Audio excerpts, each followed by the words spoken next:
Hi, I'm Don. Welcome to our studio. Today we're unboxing the Foxbite Artifact Holder.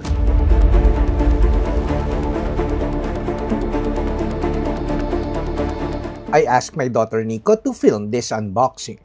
The Artifact Holder comes in a set. You get a lot of stuff within the set, so practically you only need to buy one holder.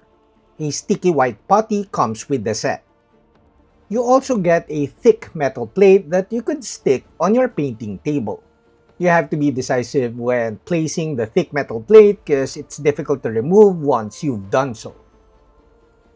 You also get a big magnetized round base and a big magnetized hexagon base.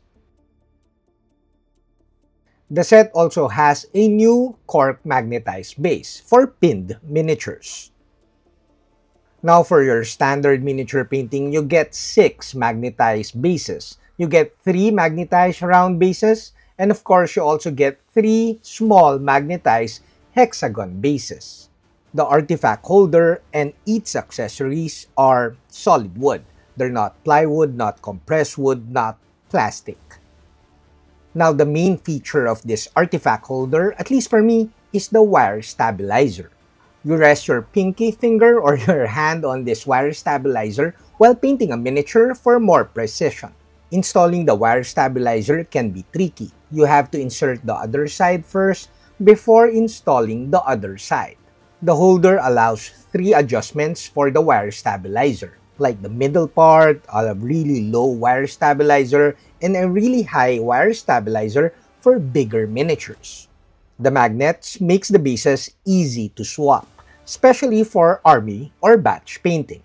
The magnets are pretty strong and they have pretty good rotation. The rotation allows you more control, especially when you're sketching pretty fast.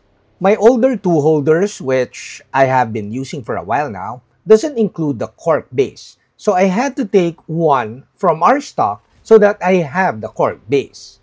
Now you can see that the magnets are pretty good even with the bigger bases. Be careful when putting a really big miniature here though, because it might fall off if you're not holding the actual base. A miniature falling off while painting has not happened to me yet though. So as you can see, you only need to get one holder set to paint a small unit of miniatures. That's it. That's the Foxbite Artifact Holder, and it's now available at our website. That's it, Pansit. I hope you like this video. Don't forget to comment, like, and subscribe because it helps the channel a lot. And that's it for now. Bye! If you like this video, do check out these other videos.